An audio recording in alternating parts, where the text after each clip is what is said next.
కాబట్టి ఆశయాల ప్రాణాన్ని తృప్తిపరుస్తాడు, ఆకలి కొన్న వాళ్ళు మేలుతో నింపుతారంట దేవుడు యేసు ప్రభువు. హల్లెలూయా. కాబట్టి దయచేసి చూడండి, ఈ వాక్యం నన్ను బ్రతికించింది, నా బాధల్లో నెమ్మది కలుగజేసి ఉన్నది. హల్లెలూయా. దేవునికి స్తోత్రాలు. మరి దేవుని వాక్యము మనకి అన్ని సమయాల్లో, అన్ని పరిస్థితుల్లో, అన్ని వేళల్లో, అన్ని సందర్భాల్లో మనకు ఉన్నటువంటి సమస్యలలో, వేదనలో, శోధనలో, అనారోగ్యాల్లో ఒక తల్లిలాగా మన కష్టంలో మనకు తోడై, మనతో మాట్లాడి, మనల్ని ఓదార్చి, మనతో మాట చెప్పి, మనల్ని బలపరిచి, మనల్ని దీవించి, మన కన్నీరు తుడిచి, మనల్ని చక్కని నివాసపురం చేర్చినట్లుగా గుండె చెదిరిపోయిన వారందరినీ బాగు చేసేవాడు దేవుడు. కాబట్టి హల్లెలూయా. హల్లెలూయా. చెదిరిపోయిన వారిని సమకూర్చే దేవుడు యేసు ప్రభువు వారు. హల్లెలూయా. మనల్ని, మన ప్రాణాన్ని, మన హృదయం, మన ప్రాణం మన శరీరంలో ఉంటేనే కదా మనం ఉన్నాం. మన ప్రాణం ఒక్కోసారి నీరసం వచ్చేసి, కొన్నిసార్లు మన ప్రాణం అంతా కూడా నీరైపోయి, మనకి కొన్నిసార్లు ఎందుకు బ్రతుకుతాం కూడా అర్థం అవ్వకుండా, హల్లెలూయా, రెక్కలు ఉంటే ఎక్కడికైనా ఎగిరిపోవాలన్నట్లుగా. హల్లెలూయా. దేవునికి స్తోత్ర. కాబట్టి ఈ భయాలు మన జీవితాల్లో, కలవరాలు మన జీవితాల్లో కమ్ముకున్నప్పుడు మనకి ఎటు మార్గం గుండా వెళ్ళిపోతున్నామో కూడా తెలియకుండా, గమ్యం తెలియకుండా, ఎక్కడ ఉంటున్నామో, ఎక్కడ బ్రతుకుతున్నామో, ఎక్కడ ఆగిపోయామో కూడా తెలియకుండా, ఎక్కడికి వెళ్ళాలో కూడా తెలియని పరిస్థితుల్లో దేవుడు మనకి ఎంతగానో మరి తోడై ఉండి తల్లిలాగా మనం చేయి పట్టుకుని మనల్ని ముందుకు నడిపిస్తాడు. దేవునికి స్తోత్రం. కాబట్టి 46వ కీర్తనలో మంచి మాట మనకి ప్రభు చెప్తూ ఉన్నాడు. హల్లెలూయా. దేవునికి స్తోత్రం. హల్లెలూయా. దేవుడు మనకి ఆశ్రయమును దుర్గమునై ఉన్నాడు, ఆపత్కాలంలో ఆయన నమ్ముకొనదగిన సహాయకుడు. హల్లెలూయా. దేవుడు అంటండి మనకి ఆశ్రయము దుర్గమునై ఉన్నాడంట. హల్లెలూయా. ఆపత్కాలంలో నమ్ముకొనదగిన సహాయకుడు. హల్లెలూయా. అదే మాట ఈ కీర్తనలో 46వ కీర్తనలో 3 సార్లు రాసి ఉంది. హల్లెలూయా. దేవుడు మనకి ఆశ్రయమును దుర్గమునై ఉన్నాడు, ఆపత్కాలంలో నమ్ముకొనదగిన సహాయకుడు. కాబట్టి కొంతమందికి సైన్యం ఉంటది, వాళ్ళకి సైన్యం ఉంటది, వాళ్ళకి రథాలు ఉంటాయి, ఈటలు ఉంటాయి, కత్తులు ఉంటాయి.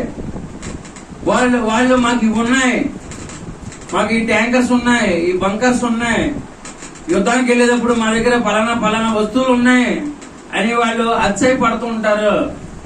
మనుషులు ఇలాంటి వాటి మీద, జనాల మీద ఆధారపడి ఉంటారు. కానీ దేవుడే మనకు ఆశ్రయంగా ఉన్నాడంట, దేవుడే మనకు ఆధారంగా ఉన్నాడంట. హల్లెలూయా. దేవునికి మహిమ కలిగిన గాక. హల్లెలూయా. దేవుని స్తోత్ర. హల్లెలూయా. హల్లెలూయా. దేవుడు ఎంత బలవంతుడు, ఎంత శక్తివంతుడు అండి. హల్లెలూయా. దేవుడే మనకి తోడై ఉంటానని, దేవుడే మనకు ఆశ్రయంగా ఉంటాడని. హల్లెలూయా. దేవునికి స్తోత్ర. కాబట్టి మీరు భయపడకండి, దేవుడి వాక్యం సమాధానం చెప్తుంది మనకి. హల్లెలూయా. ఎండ వేళల్లో అంటండి, ఎడారి త్రోవలో నడిచేటప్పుడు ఎండ పైన ఎండ ఏమో కాస్తుంది, దాని పైపేమో మనకి ఎడారిలో నడుస్తున్నాం. మనకి ఎక్కడ గమ్యాన్ని చేరుకుంటామో, ఎప్పుడు చేరుకుంటామో, ఈ లోపున ఎండ వేడికి మనకి నీరు లేకపోతే సొమ్మసిల్లిపోతాం. హల్లెలూయా. గమ్యం తెలియని పరిస్థితుల్లో, మార్గం తెలియని పరిస్థితుల్లో యేసుక్రీస్తు ప్రభువారు మన చేయి పట్టుకుని భుజం తట్టి, అటువంటి ఎండలో, ఎడారిలో నీకు నేనున్నాను అని దాహం తీర్చి, ఒక స్నేహం చేసి మనల్ని గమ్యాన్ని చేర్చిన దేవుడు మన యేసు ప్రభు. హల్లెలూయా. గత కాలంలో ఎన్నో సమస్యలు చూసాం మనం. గత కాలంలో మన జీవితంలో, మన యొక్క జీవిత ప్రయాణంలో మనం ఎన్నో కష్టాలు చూసాం, ఎన్నో కొరతలు చూసాం, ఎన్నో సమస్యలు చూసాం, ఎన్నో అనారోగ్యాలు చూసాం, కుటుంబంలో ఎన్నో బాధలు చూసాం. అవన్నిటి నుంచి కూడా దేవుడు మనల్ని, ఆయన నీకు తోడే ఉన్నాను, భయపడకో, నేను సదాకాలం నీకు తోడే ఉంటాను. తల్లి తన చనుబాలు విడిచిన బిడ్డను, పాలు విడిచిన బిడ్డను తల్లి వదిలేద్దండి? పాలు విడిచిన అన్నీ వదిలేస్తుందా? ఆ బిడ్డ మళ్ళీ నడక నేర్చుకునే వరకు కూడా 10 సంవత్సరాలు, ఇప్పుడు కూడా మన పిల్లలు 10 సంవత్సరాలు పైబడి ఉన్నప్పటికి కూడా వాళ్ళు రోడ్డు మీదకి వెళ్ళారంటే వాళ్ళు ఎప్పుడు వస్తారో అని, ఎలా వస్తారో అని మనసులో ఉంటది. తల్లిదండ్రులు మనసులో ఏముంటదని, మన బిడ్డలో ఎక్కడికి వెళ్ళారు, ఎలా వస్తున్నారు, ఎక్కడికి వాళ్ళు క్షేమంగా రావాలని ఎంతగానో మనం బాధపడుతూ ఉంటాం. దేవుని స్తోత్రం. కాబట్టి మన పరలోక తండ్రి కూడా అంటున్నాడు, నేను మీకు ఆశ్రయంగా ఉన్నాను, మీకు ఆధారంగా ఉన్నాను, నేనే మీకు ఆశ్రయమే ఉన్నాను. మీరు ఏ పరిస్థితుల్లోనూ కూడా భయపడకండి. హల్లెలూయా. ఏ పరిస్థితుల్లో కూడా మీరు దిగులు పడకండి. హఠాత్తుగా కొన్నిసార్లు మన జీవితాల్లో కొన్ని శ్రమలు వస్తాయి, కొన్ని శోధనలు మన జీవితంలోకి వస్తుంటాయి. నిజంగా ఈ జీవితంలో ఏదో బాధ కలుగుతుంటది. హఠాత్తుగా ఈ రోజు బాగానే ఉన్నాం, ఈ వారం బాగానే ఉన్నాం, ఈ నెల బాగున్నాం అనుకునేలోకి, ఈ సంవత్సరం బాగానే గడిచింది అన్నింటిలోకి ఏదో ఒక ఆపద అనుకోకుండా వస్తుంది. ఏదో చూడండి, గాలి తుఫాను అంతా సైలెంట్ గా ఉన్నప్పుడు అంతా బాగానే ఉందంటులోకి సడన్ గా భయంకరమైన ఏదో తుఫాను గాలి వచ్చినట్లుగా జీవితాల్లో కూడా ఏదో సమస్య వస్తుంది. వచ్చినప్పుడు అంటాడు దేవుడు, నేను మీకు ఆశ్రయంగా దుర్గంగా ఉన్నాను. చూసారంటే పైన యుద్ధాలు జరుగుతున్నాయి, పెట్రోల్కి యుద్ధాలు ఏమో ఇక్కడ జరుగుతున్నాయి. హల్లెలూయా. ఆ పైన ఏమో యుద్ధాలు ఏమో పైన జరుగుతున్నాయి. ఈ రోజున ఎంత ఇబ్బంది పడుతున్నారు. హల్లెలూయా. కాబట్టి దయచేసి చూడండి, అనుకున్నామా కరోనా అయిపోయింది కదా, కొంచెం పర్లేదు బాగానే ఉంది అనుకున్నలోకి మళ్ళీ ఈ సంవత్సరం ఒత్తిళ్ళకి మళ్ళీ వచ్చాయి. హల్లెలూయా. ఎవరికాడికి బతుకు తెప్పలు తప్పట్లేదు. దేవుని స్తోత్ర. ఆటో వాడు ఇప్పుడు 2 గంటలు ఎక్కడ ఉండాలంటే అక్కడ పెట్రోల్ పంప్ దగ్గర ఉంటేనే కానీ వాళ్ళకి ఆయిల్ దొరకట్లేదు. ఈ 2 గంటలు అయిపోతే ఈ ఎండలో ఎవడెక్కుతాడు ఇప్పుడు? దేవునికి స్తోత్రం. కాబట్టి ఎన్నో పరిశ్రమల్లో ఈ రోజున రోడ్డును పడిపోతున్నాయి. హల్లెలూయా. ఎన్నో రెస్టారెంట్లు బయట పడిపోతున్నాయి. ఎంతో మంది బిడ్డలు ఎన్నో రకాలుగా ఇబ్బందులు పడుతున్నారు. హల్లెలూయా. మనం అనుకుంటాం మనకి పని లేదనుకుంటాం, మనకే కాదు ఎవరికి లేదు. దేవునికి స్తోత్రం. హల్లెలూయా. కాబట్టి దయచేసి జ్ఞాపకం చేసుకోండి, పర్టికులర్ గా ఏ పరిస్థితుల్లో ఏ గుండె కొట్టుకుంటుందో, హల్లెలూయా, ఏ సమయాల్లో ఏ మనిషి ఏ స్థితిలో ఉన్నాడో దేవుడికి అన్ని తెలుసు. కాబట్టి ఆయా పరిస్థితుల్లో మనకి వాక్యం చెప్తాడు. కొన్నిసార్లు హల్లెలూయా హఠాత్తుగా వచ్చినటువంటి ఆపదల విషయంలో మనిషి ఒకవేళ ప్రాణాన్ని ఎదురైపోతుంటే దేవుడు అంటాడు, నేను నీకు ఆశ్రయంగానూ దుర్గంగా ఉన్నాను, నువ్వు భయపడుకో, నేను తోడే ఉంటాను, నీకు సహాయం చేస్తాను అంటాడు. హల్లెలూయా. మరొక సమయాల్లో కొన్ని సమయాలు మనం చూస్తూ ఉంటాం, మనుషులు అనారోగ్యాల్లో కృంగిపోతూ ఉంటారు. ఆ పరిస్థితుల్లో కూడా దేవుడు అంటాడు, నువ్వు కృంగిపోవద్దు, భయపడుకో, నేను నీకు తోడే ఉన్నానని వాళ్ళని కూడా సమాధానం పరుస్తూ ఉన్నాడు. హల్లెలూయా. అలాగే బిడ్డల విషయంలో గాని, కుటుంబ సమస్యల్లో గాని, ఉద్యోగాల్లో గాని, వ్యాపారాల్లో గాని ఎంత కష్టపడుతున్నా సరే మనిషికి ప్రయోజనం లేకపోయినప్పటికీ కొన్ని ఇబ్బందులు పడుతుంటే, బిడ్డల వల్ల కొన్ని ఇబ్బందులు పడుతుంటే, ఏ సమస్య అయినా సామాజికంగా గాని, ఆర్థికంగా గాని, మానసికంగా గాని, మన జీవితాల్లో ఆరోగ్యపరంగా గాని ఏ విధమైన శ్రమ వచ్చినప్పటికి కూడా దేవుడు అంటాడు, మీరు దేనికి దిగులు పడద్దు, మీరు భయపడద్దు. కొన్నిసార్లు కొన్ని రాత్రులు మనకు నిద్రే ఉండట్లేదు. కొన్ని భయాల వల్ల కొన్ని రాత్రుల్లో మన జీవితాల్లో కొన్ని సమాధానాలు లేక, హల్లెలూయా, కొన్ని సమయాల్లో మన జీవితాల్లో నిద్రలేని రాత్రులు ఉన్నాయి. హల్లెలూయా. కాబట్టి దయచేసి ఎందుకు ఈ ఆందోళన, ఎందుకు ఈ కలవరం, ఎందుకు ఈ భయం? నేను నీకు తోడున్నాను కదా. నువ్వంట దేనికి భయపడకూడదు దేవుడు చెప్తున్నాడు. ఒకవేళ సముద్రం అంటండి, సముద్రం పొంగంటండి, ఒకవేళ భూమి మార్పు నొందిన, నువ్వు ఏ విషయాలకు భయపడకూడదని దేవుడు చెప్తుంటే, భూమి మార్పు నొందిన, నడి సముద్రాలు పర్వతాలు మునిగిపోయినా, హల్లెలూయా. చూడండి, భూమి మార్పు నొందడం అంటే చూడండి, కొన్నిసార్లు భూమి మార్పు నొందుతుంది, కొన్నిసార్లు అందరూ మనకు కావాల్సిన అందరూ ఒకసారి రివర్స్ అయిపోతారు. చూసారండి? హల్లెలూయా. ఎవరైతే మనం ప్రేమిద్దామో వాళ్ళే మనకి శత్రువులు అయిపోతారు. భూమి మార్పు నందిన, నడి సముద్రాల్లో పర్వతాలు మునిగిపోయినా, హల్లెలూయా, నేను బాగా నాకేంటి పర్లేదు అనుకునే సమయంలో ఒక్కోసారి నష్టాలు వచ్చే పరిస్థితులు ఉన్నాయి. హల్లెలూయా. కాబట్టి ఆ యొక్క ఇబ్బందుల్లో ఒకవేళ పర్వతాలు లాంటి వాళ్ళే కదిలిపోతున్నా, హల్లెలూయా, నువ్వు భయపడకు. హల్లెలూయా. నేను నీకు ఆశ్రయంగా ఉన్నాను, నీకు తోడే ఉన్నాను. ఒక పట్టణం ఉందంట, ఆ పట్టణానికి దేవుడు తోడే ఉన్నాడంట. ఆ పట్టణానంట ప్రతి అరుణోదయాన్ని దేవుడు వారికి సహాయం చేస్తాడంట. దేవునికి స్తోత్రం. హల్లెలూయా. దేవుడు పట్టణంలో దేవుడు ఉన్నాడు, దేవుడు మనుషుల మధ్యన దేవుడు ఉన్నాడు. హల్లెలూయా. దేవుని మహిమ కలిగిన గాక. కాబట్టి దేవుడు అంటాడు, ఈ పట్టణంలో నేను దేవుడు ఉన్నాను, ఈ మనుషుల మధ్యన నేను ఉన్నాను, నన్ను నమ్ముకున్న వారి మధ్య నేను ఉన్నాను, నేను మీకు తోడే ఉంటాను. భూమి మార్పు నందిన, ఒకవేళ సముద్రాల్లో పర్వతాలు మునిగిపోయినా, ఒకవేళ ఆ పర్వతాలు ఆ నదులు ఒకవేళ పొంగి, ఒకవేళ ఆ యొక్క నీరు నొరగ కట్టి ఒకవేళ పర్వతాలు కదిలిపోతున్నా, మీరు భయపడకండి, నేను మీకు తోడే ఉన్నాను. హల్లెలూయా. దేవుడిని నమ్ముకున్న వాడికి దేనికి భయం అండి? హల్లెలూయా. మనమే దేవుణ్ణి మన జీవితంలో తక్కువగా చూసుకుంటున్నాం. దేవుడు లేనట్టుగా మనం ప్రవర్తిస్తున్నాం. హల్లెలూయా. దేవునికి అసాధ్యమైనది ఏది ఉంది? హల్లెలూయా. దేవుని మహిమ కలిగిన గాక. హల్లెలూయా. ఆయన ఆపత్కాలంలో నమ్ముకున్నదగిన సహాయకుడు. నీ బంధువులే, నీ నాన్న వారిని నేను విడిచిపెట్టినా నువ్వు భయపడకు. ఒకవేళ వ్యాపారంలో నష్టం వచ్చినా నువ్వు భయపడకు. చేసే ఉద్యోగాల్లో నష్టం వచ్చినా నువ్వు భయపడకు. హల్లెలూయా. కాబట్టి ప్రేమించే వారిని నేను ఒకవేళ తుణీకరించినా నువ్వు భయపడకు. ఒకవేళ నీ ఆరోగ్యమే క్షీణించిపోయినా నువ్వు భయపడకు. ఎందుకంటే దేవుడు నీకు తోడై ఉన్నాడు. హల్లెలూయా. ఆయన అంటే ఇల్లు విడిచేవాడు, పల్లెను తెగ నరికేవాడు అంట. హల్లెలూయా.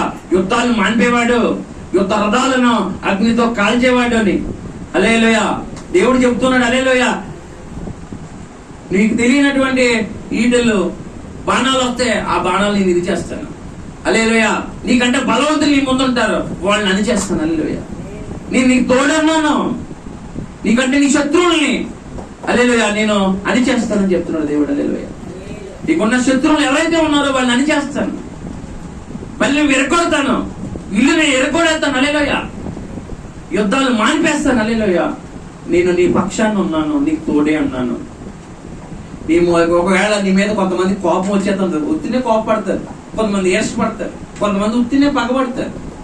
మన జీవితాల్లో అసలు కారణం లేకుండా పగబడతారు. ఒకవేళ వాళ్ళకి ఉపయోగపడతలేదని కూడా కొంతమంది మన మీద పగబడతారు. హల్లెలూయా.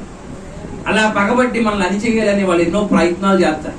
వాళ్ళకి ఉగ్రత తగిలిపోతుంటది. ఈ నెల పాడు చేయాలని వాళ్ళు ముందుకు వస్తారు. హల్లెలూయా. యెహోవా మనకి సహాయం చేయకపోతే మనము సముద్రంలోనే మునిగిపోతాం. మన పగవారి యొక్క కోపానికే దేవుడు వారి పళ్ళకే మనల్ని బలిగా అర్పించలేదు. హల్లెలూయా. దేవుడికి స్తోత్ర. ఇశ్రాయేలు ప్రజలకి ఇప్పుడు ఐగుప్తీయులు బలమైనటువంటి ప్రతివాదిగా, శత్రువులుగా తయారయ్యారు. ఇశ్రాయేలుని అణిచివేయాలి. ఎందుకో వీళ్ళు జనాభా ఎక్కువైపోతున్నారు. మనం చూడండి, మనం బాగా అభివృద్ధిలోకి వస్తుంటే మన పక్క వాళ్ళు, మన కొంతమంది ఉంటారండి. అల్లే మన చుట్టాలు, బంధువులే, వీళ్ళు ఎలా అణిచేయాలి, ఈ లీడర్ ఇలా బాగుపడిపోతున్నారు అని చెప్పేసి వాళ్ళకి ఇంకా నిద్ర అంటారు. దేవునికి స్తోత్రం. హల్లెలూయా. లేనిపోయి ఇవన్నీ పెట్టి మనం కొంచెం బాగున్నా, ఎక్కడన్నా కొంచెం మంచిగా బట్టలు వేసుకుని కొద్దిగా ఎక్కడన్నా అన్నం తిన్నట్టు కనపడితే వాళ్ళకి మాత్రం సుఖం ఉండదు. హల్లెలూయా. దేవుని మహిమ కలిగిన కాక కొన్నిసార్లు మనం అణిచేయడానికే చూస్తారు వాళ్ళు. కానీ దేవుడు అంటాడు, హల్లెలూయా, భయపడకు, తోడే ఉన్నాను. నీ మీద ఆయన రక్తం వేసాడు. హల్లెలూయా. ఆయన రక్తం ఉండాలి. అందుకనే మన గుమ్మాలకు ఆయన రక్తం ఉండాలంటే, గొర్రె పిల్ల రక్తము, రక్షణ ఉండాలి, రక్షణ పొందాలి. హల్లెలూయా. కాబట్టి ఎటువంటి పరిస్థితుల్లోనైనా భూమి మార్పు నొందినప్పటికీ, పర్వతాలు నదుల్లో మునిగిపోయి ఆ నదుల వరవడికి ఒకవేళ నురగ కట్టి ఆ పర్వతాలు కదిలించబడుతున్నా, పర్వతాలు ఒకవేళ వరదల్లో కొట్టిపోతున్నప్పటికీ దేవుడు నమ్ముకున్నవాడు ఏమవడు. భక్తిహీనులు అయితే గడ్డి రాలినట్టు రాలిపోతారు. దేవుడు నమ్ముకున్నవాడు సీయోను కొండవలే స్థిరంగా ఉంటాడు. హల్లెలూయా. బండ మీద ఇల్లు కట్టుకున్నవాడు ఎలా ఉంటాడు చెప్పండి? బండ మీద మంచి పునాది వేసి కట్టుకున్నాడు ఎలా ఉంటాడు? ఆయనకి ఏమీ బాధ ఉండదు. తుఫాన్లు వచ్చినా, హల్లెలూయా, ఒకవేళ సుడిగాళ్ళు వచ్చినా, పిన్ను తుఫాన్లు వచ్చినా, మంచి పునాది మీద బండ మీద కట్టుకున్న వాడికి ఏమి కాదు. అదే ఇసుకలో ఇల్లు కట్టుకున్నాడు అనుకోండి, ఏంటి 4 రాట్లేసి, ఇసుకలో 4 రాట్లేసి పై 4 ఆకులు వేసుకున్నాడు అనుకోండి, నాకు ఎలా ఉంటుంది? అది గట్టిగా గాలి వచ్చేస్తుందంటే ఈ లోపల నాడు ఏం చేస్తాడండి? పాడు తెచ్చి కట్టేస్తుంటాడు. అది చూడసారా అండి, పాకలో ఉన్నప్పుడు చాలా మంది పాకలు ఉండి, పూర్వకాలం పాకలు ఉన్నప్పుడు వర్షం వచ్చినప్పుడు పెంగిడిల్లలో ఉన్నప్పుడు పెంగిడిల్లు కారిపోతుంటే ఎంతో తెపాల పెట్టేవారు. గుర్తుందా మనకి? గుర్తుందా? పళ్ళి పెట్టేవారు. పళ్ళిలో నీళ్ళు అలాగే కొంతమందికి బిందులు కూడా నిండిపోయి. హల్లెలూయా. మరి ఏం చేస్తాం బిందులు ఎట్టుకపోతే? హల్లెలూయా. దేవుడి స్తోత్ర. కానీ అలాంటి పరిస్థితి దేవుడు మనకి రానివ్వలేదు. ఈరోజు ఎవరికి వాళ్ళకి మంచి మంచి గృహాలు ఇచ్చాడు దేవుడు. హల్లెలూయా. దేవునికి స్తోత్ర. కాబట్టి దయచేసి ప్రభు అంటాడు, హల్లెలూయా, భయపడకు, దిగులు పడకు, నేను నీకు తోడే ఉన్నాను, నీ చింత యావత్తు ఆయనే చూసుకుంటాడు. హల్లెలూయా. చూడండి, 5 నిమిషాలకు ఒకసారి, పావుగంటకు ఒకసారి తల్లి పాలు ఎత్తుంటది బిడ్డకి. హల్లెలూయా. ఆడు ఏడ్చినప్పుడల్లా ఆయన ఒళ్ళో చేర్చుకుంటుంది ఆ తల్లి. హల్లెలూయా. మన యేసు ప్రభు కూడా అంతే. మనకి ఏడుపు వచ్చినప్పుడల్లా ఊరుకోబెడతాడు. హల్లెలూయా. ఆకలి వేసినప్పుడల్లా మనకి పాలు ఇస్తాడు, ఆకలి తీరుస్తాడు. హల్లెలూయా. కానీ నీళ్లు కారుస్తుంటే, చిన్నపిల్లలు చూడండి మీరు ఎప్పుడైనా ఏడుపు మొదలెడితే కుక్క పెట్టి ఇంకా ఆపరు. ఇంకా కెవ్వు అని ఏడుస్తూ ఉంటారు. అలాంటిదప్పుడు భుజాన్ని వేసుకొని నాయమ్మ నా తల్లి అని చెప్పి భుజాన్ని మీద నొక్కుకొని హల్లెలూయా ఎంత ఓదార్పునిస్తారో, ఊరట కలిగే వరకు కూడా, నీకు ప్రాణం సమాధానం వచ్చే వరకు కూడా యేసు ప్రభు నిన్ను విడిచిపెట్టడు. హల్లెలూయా. కాబట్టి నువ్వు ఈ లోకంలో పరిస్థితులు చూసి నువ్వు భయపడిపోకో, నీ చుట్టూ ఉన్న పరిస్థితులు చూసి నువ్వు విసిగిపోకో, భయపడిపోకో, కృంగిపోవద్దు. హల్లెలూయా. బలం ఎవరిదండి? దేవుడిదే. హల్లెలూయా. దేవుడు ఒక ఇలా ఉఫ్ అన్నాడంటే అన్ని ఎగిరిపోతాయి. దేవునికి స్తోత్రం.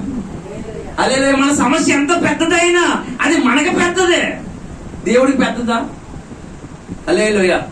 ఈ లోకంలో ఏదైనా ఏ సమస్య అయినా మనకి పెద్దది. మనం ఎప్పుడు చెప్పుకుంటూ ఉంటాం, ఇలాగే చెప్పుకుంటూ ఉంటాం. అలా శ్రమ వచ్చింది, ఇలా శ్రమ వచ్చింది అని మనం చెప్పుకుంటూ ఉంటాం. హల్లెలూయా. అవన్నీ దేవుడికి లెక్కే కాదు. హల్లెలూయా. దేవునికి స్తోత్ర. కాబట్టి దయచేసి జ్ఞాపకం చేసుకోండి. హల్లెలూయా. 3 సార్లు రాస్తుంది మనకు ఆ మాట. హల్లెలూయా. 46వ కీర్తనలో 1వ వచనంలో దేవుడు మనకి ఆశ్రయము దుర్గమునై ఉన్నాడు, ఆపత్కాలంలో ఆయన నమ్ముకునదగిన సహాయకుడు. హల్లెలూయా. అలాగే మళ్ళీ 7వ వచనంలో సైన్యములకు అధిపతిగా యెహోవా మనకు తోడై ఉన్నాడు, యాకోబు యొక్క దేవుడు మనకు ఆశ్రయమై ఉన్నాడు. సైన్యములకు అధిపతిగా యెహోవా మనకు తోడై ఉన్నాడు, యాకోబు యొక్క దేవుడు మనకు ఆశ్రయమై ఉన్నాడు. హల్లెలూయా. హల్లెలూయా. 11వ వచనంలో సైన్యములకు అధిపతిగా యెహోవా మనకు తోడై ఉన్నాడు, యాకోబు యొక్క దేవుడు మనకు ఆశ్రయమై ఉన్నాడు. హల్లెలూయా. కాబట్టి నీ జీవితంలో వచ్చే నష్టాలు, కష్టాలు, శ్రమలు, చోదనలు, అప్పుడు ఎక్కువైపోయింది అనుకోండి. చాలా మందికి ప్రయత్నాలు చేస్తారు. ప్రయత్నాలు వ్యవసాయంలో పెట్టుబడి పెడతారు, వ్యాపారంలో పెట్టుబడి పెడతారు. పాపం చాలా మంది రోడ్డు వారిని తీస్తాలు పెట్టేసుకుంటే ఈ రోజు గ్యాస్ లేదు, ఓ పక్కనేమో హైవే కూడా ఏం చేస్తున్నాడు, ఇలా ఏదో పెన్షన్ కట్టుకుని వచ్చేస్తున్నాడు. లక్షలు అందులో పెట్టేశాడు. వీళ్ళు ఏదో హైపులో వ్యాపారం చేస్తామని. ఇప్పుడు ఏమి వ్యాపారం ఏం లేదు. ఎక్కడికక్కడ అన్ని కట్టి స్థలాలు వేసేసారు, అప్పులు పాలైపోయి ఉన్నారు. వ్యవసాయం చూద్దామంటే వ్యవసాయంలో కూడా నష్టం ఉంది, వ్యాపారాలు నష్టంలో ఉన్నాయి. హల్లెలూయా. ఉద్యోగాల్లో కూడా సరుకులు సాటి చెప్పడాలో అసలు కొన్నిసార్లు ఈ ఉద్యోగం చేయలేదేమో అనే వాళ్ళు ఉన్నారు. హల్లెలూయా. అలాగే కుటుంబాల్లో భార్యలు కొంతమంది భర్తలు కూడా, కొంతమంది పిల్లలు కూడా ఏదో ఒక బాధలో పడిపోయి ఉన్నారు. సెల్ ఫోన్ల ద్వారా కూడా కొన్ని సమస్యలు వచ్చేసాయి. కుటుంబాల్లో శాంతి సమాధానాలు లేవు. హల్లెలూయా. ఇప్పుడు ఏ తీరం తీరతామో, ఏ గాలి ఎట్టేస్తుందో, ఏ పక్కన పడిపోతామో, ఎవరికి వాళ్ళకి ఎక్కడ సుఖాలు సమాధానం లేవు. అప్పుడు వచ్చాడు నా యేసు ప్రభు. హల్లెలూయా. సుడిగాలిలో పెనుగాలిలో ప్రత్యక్షమై, హల్లెలూయా, పరాక్రమశాలిగా నీ ముందు నడుస్తాను, నన్ను వెంబడించు, నువ్వు కోరిన తీరాన్ని నేను చేరుస్తాను. హల్లెలూయా. నీ భయములన్నిటి నుంచి నేను విడిపిస్తాను. సమాధానం లేని హృదయాలకి ప్రభు చెబుతూ ఉన్నాడు. హల్లెలూయా. కలవరం ఉందకు. హల్లెలూయా. నువ్వు భయపడకు. ఎట్టి పరిస్థితుల్లోనైనా సరే నాకంటే మించిన శక్తి లోకంలో లేదు. హల్లెలూయా. ఆపత్కాలంలో నేను నమ్ముకొనదగిన సహాయకుడును. హల్లెలూయా. నష్టం వస్తుంది, ఎంత కష్టపడినా నష్టం వస్తుంది. హల్లెలూయా. నన్ను ఆశ్రయించవయ్యా, నా దగ్గరికి రావయ్యా. నిన్న మనులు అడిగినా, మాణిక్యాలు అడిగినా, బంగారం అడిగినా, ఎద్దులు అడిగినా, గొర్రెలు అడిగినా, ఏమడిగాను నేను. హల్లెలూయా. ఒరే బాబు, నా చెయ్యి పట్టుకోరా. హల్లెలూయా. దేవుని స్తోత్ర. హల్లెలూయా. ఇప్పుడు రోడ్డు మీద వెళ్తున్నప్పుడు ఒక తండ్రి కొడుకు రోడ్డు మీద వెళ్తున్నారండి. అక్కడ లారీలు, బస్సులు స్పీడ్కి వెళ్తున్నాయండి, బళ్ళు స్పీడ్కి వెళ్తున్నాయి. తండ్రి ఏమంటాడు, ఒరే నేను మెడ మీద ఎక్కించుకుని నడిపిస్తాను, చెయ్యి పట్టుకుని నడిపిస్తాను, నాకు 100 ఎవరా అంటాడా? ఆ లారీలో బస్సులు సింహాల్లో తిరిగేస్తున్నప్పుడు ఆ కొడుకుని చూసి తండ్రి ఆ ప్రమాదాలకు అప్పగించుకుంటా వీడేమైపోతాడో అని తండ్రి ఒకవేళ భారం అయినప్పటికీ మేళ మీద పెట్టుకుని తన కొడుకుని నడిపించుకుంటాడా? లేకపోతే నేను 100 ఇస్తాను, 100 ఇస్తే మోతాను అంటాడా? అది రిక్షవాడైతే ఏమంటాడు, నాకు 100 ఇస్తేనే మోతాను, లేదా వదిలేసిపోతాను అంటాడు. హల్లెలూయా. దేవుడు ఏమన్నా సర్వెంట్ ఏంటండి? మన తండ్రి, సొంత తండ్రి. హల్లెలూయా. సొంత తండ్రి కొడుకుకి ఏమి కూడా కొద్దు చేయడు. ఈ లోకంలో ఉన్న వారందరికీ తండ్రి ఆయనే, సహాయకుడు ఆయనే. కన్నీళ్ళలో ఉన్న వాళ్ళకి, కష్టాల్లో ఉన్న వాళ్ళకి, వేదంలో ఉన్న వాళ్ళకి, శోధల్లో ఉన్న వాళ్ళకి, అనేక పరిస్థితుల చేత కొట్టబడుతున్న వాళ్ళకి, అణచబడుతున్న వాళ్ళకి, వేదన పడుతున్న వాళ్ళకి, ఇంకా హృదయంలో ఉన్న బాధలు బయటికి చెప్పుకోలేక చాలా మంది తెగ మోసేస్తుంటారు. హల్లెలూయా. వాళ్ళకి కూడా దేవుడు తోడే ఉంటాడు. హల్లెలూయా. కొంతమంది గోళగా మాట్లాడతారు, కానీ కొంతమంది ఏమీ మాట్లాడకుండా అన్ని క్రమకడుపుల్లోనే పెట్టేసుకుంటూ ఉంటారు. హల్లెలూయ. ఈ బాధలన్నీ మనసులో పెట్టేసుకుని పైకి మాత్రం ఏం తెలియనట్టు నవ్వుతుంటారు. హల్లెలూయ. కానీ దేవుడు అంటాడు, హల్లెలూయ, నువ్వు నా బిడ్డవమ్మా, నా తల్లి, నువ్వు నాతో చెప్పుకోకపోతే ఎవరితో చెప్పుకుంటావు? అడగండి, అమ్మాయినా పెట్టదు కదా. హల్లెలూయ. నువ్వు ఎవ్వరు లేనప్పుడు నువ్వు తలుపులు వేసుకొని ఒక్కసారి లోనకెళ్ళి మోకరించే నీ యొక్క ఆక్రమణ, నీకున్న బాధ, దుఃఖం ఒక్కసారి ప్రభుతో వెళ్ళగొప్పుకుంటే నీ సమస్యలన్నీ పట్టపంచలు అయిపోయినట్లుగా. హల్లెలూయ. ఒక్కసారి దేవుడితో చెప్పుకోగలిగితే నీ సమస్యలన్నిటి నుంచి విడిపించి నీ హృదయంలో పోగొట్టుకున్న నీ శాంతి, సమాధానం దేవుడు నీకు ఇవ్వగలడు. హల్లెలూయ. ఆపత్కాలంలో నమ్ముకునదగిన దేవుడు. హల్లెలూయ. అందరికీ రథాలు ఉంటాయి, గుర్రాలు ఉంటాయి. హల్లెలూయ. అనేకమైనటువంటి వాళ్ళకి వస్తువులు ఉంటాయి, వాహనాలు ఉంటాయి, యుద్ధానికి వెళ్ళడానికి అనేకమైనటువంటి ఆయుధాలు ఉంటాయి. మనకి దేవుడే ఆశ్రయం. హల్లెలూయ. రాజుగారికి అయితే కోటలు ఉంటాయి, కొండలు ఉంటాయి. హల్లెలూయ. దుర్గాలు ఉంటాయి. హల్లెలూయ. పెద్ద పెద్ద రాజులకి కోటలు, ఖడ్గాలు, యుద్ధ రథాలు, సైన్యము అన్ని ఉంటాయి. మనకైతే మనం నమ్ముకున్న దేవుడే మనకు ఆశ్రయమై ఉన్నాడు. హల్లెలూయ. మనకు దేవుడే తోడై ఉన్నాడు. హల్లెలూయ. ఆయన నమ్ముకున్న బిడ్డలుగా ఆయనే ఆధారమై ఉన్నాడు, తోడే ఉన్నాడు. కాబట్టి నేను ఈ దీనుడు యెహోవాకు మొరపెట్టగా నేను విచారణ చేయగా, ఈ దీనుడు యెహోవాకు విచారణ చేయగా నా భయములన్నింటి నుంచి విడిపించాడని ఒక ఆయన సాక్ష్యం చెప్పాడు. హల్లెలూయ. దేవుని స్తోత్రం, దేవుని మహిమ కలిగిన గాక. ప్రార్థన అంతా అయిపోయిన తర్వాత రాజనారాయణ సంఘం వాళ్ళు అంటారు, అయ్యా ఎండయ్యా పాస్టర్ గారు ఎండలో ఎలా తిరుగుతున్నారు అయ్యా ఎండ దెబ్బ తగులుతుందండి అన్నారు అని మా విశ్వాసులు అంటుంటే, అప్పుడు నేను అన్నాను, ఎండ దెబ్బ తగిలినా పర్లేదు కానీ మా విశ్వాసులు దెబ్బ తగలకుండా ప్రార్థన చేయండి. హల్లెలూయ. దేవునికి స్తోత్రం. ఎండ దెబ్బ కంటే గొప్పది ఏంటండి? హల్లెలూయ. వస్తాను అనుకున్నాం బిడ్డలు, ఈ మాటలు విని ధైర్యం తెచ్చుకొని ఆదివారం ప్రార్థనకు వస్తే నష్టం ఎవరికండి? నీ తండ్రి ఎండలోనైనా నన్ను తిప్పి నీకు మాటలు మోసుకొస్తాడు. హల్లెలూయ. నీకు ధైర్యం చెప్పే మాటలు, నీకు బ్రతుకునిచ్చే మాటలు, నీకు జీవన కలిగజేసే మాటలు, నీకు ధైర్యం బతకడానికి ఆశ పుట్టించే మాటలు ప్రభు సన్నిధిలో ఉన్నాయి. హల్లెలూయ.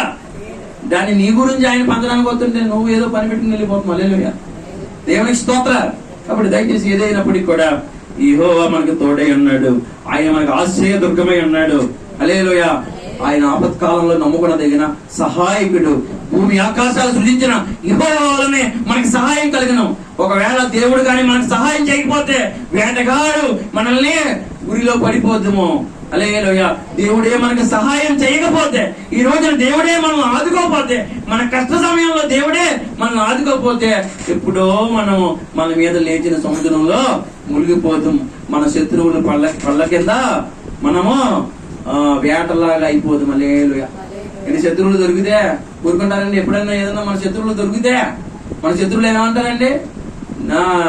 ఎప్పుడైనా సరే మనలో మన బాధ చూడరు, వీళ్ళు అలా చేశారు కాబట్టి అలాగ వచ్చిందంటారండి. ఎవరు చూసినా అంతే కదా, ఈవిడ ఏ తప్పు చేసి ఉంటుందో అలా జరిగిందంటారు. కానీ అయ్యో అని ఎవరు అనరు. కానీ దేవుడు ఏమంటాడు తెలుసా? అయ్యో నా బిడ్డ, నువ్వు ఎంత ఆపదలో ఉన్నావా, నువ్వు పొరపాట్లు ఎత్తడాయన. హల్లెలూయ. నువ్వు చేసిన తప్పులు ఎత్తడాయన నీకున్న స్థితిని చూసి నీ దగ్గరకు వచ్చి ఆయన ముట్టి నిన్ను లేవనెత్తుతాడు. హల్లెలూయ. యేసు ప్రభువులో ఉన్న గొప్పదనం నీ తప్పులన్నీ ఎత్తి చూపడాయన. హల్లెలూయ. అదే మనకి ఎవరికైనా మనకి అవకాశం వస్తే భార్య ఎప్పుడైనా దొరికిస్తున్న భర్త ఏం చేస్తాడు? ఫస్ట్నే నువ్వు అంతేనే, అందుకే నీకు అలా జరిగింది, నిన్న మా అమ్మ తిప్పావు కదా అందుకే దెబ్బ తెలుస్తాను. హల్లెలూయ. భర్తగా కానీ భార్య దొరికినా సరే, నిన్న మా అమ్మగారిని తిట్టా అందుకే నీకు ఎలా జరిగిపోయింది అని భార్య అన్నది. హల్లెలూయ. కానీ దేవుడు అలాగ అన్నాడు. హల్లెలూయ. ఎప్పుడు లోపాలు చూడడం, ఎప్పుడు మన తప్పులు ఆయన ఎప్పుడు ఏలు పెట్టి చూపించడం, కృపతోటి ఆయన నిన్నుగా ప్రేమించి నీలో ఉన్న లోపాన్ని సరిచేసి నేను మళ్ళీ బ్రతికించుకోవడానికి ప్రభు నీకు తోడై ఉన్నాడు. హల్లెలూయ. కాబట్టి ఆపదలో ఎప్పుడు కూడా నువ్వు ఎక్కడికి పోవక్కర్లేదు, గమ్యం ఏదని అనుకోవక్కర్లేదు. హల్లెలూయ. దేవుడు నేను గమ్యానికి చేరుస్తాడు. ఆయన వెలిగించిన దీపాలు ఆరిపోవు. దేవుడు మిమ్మల్ని ఆశీర్వదించును గాక. చిన్న ప్రార్థన చేసుకుందాం.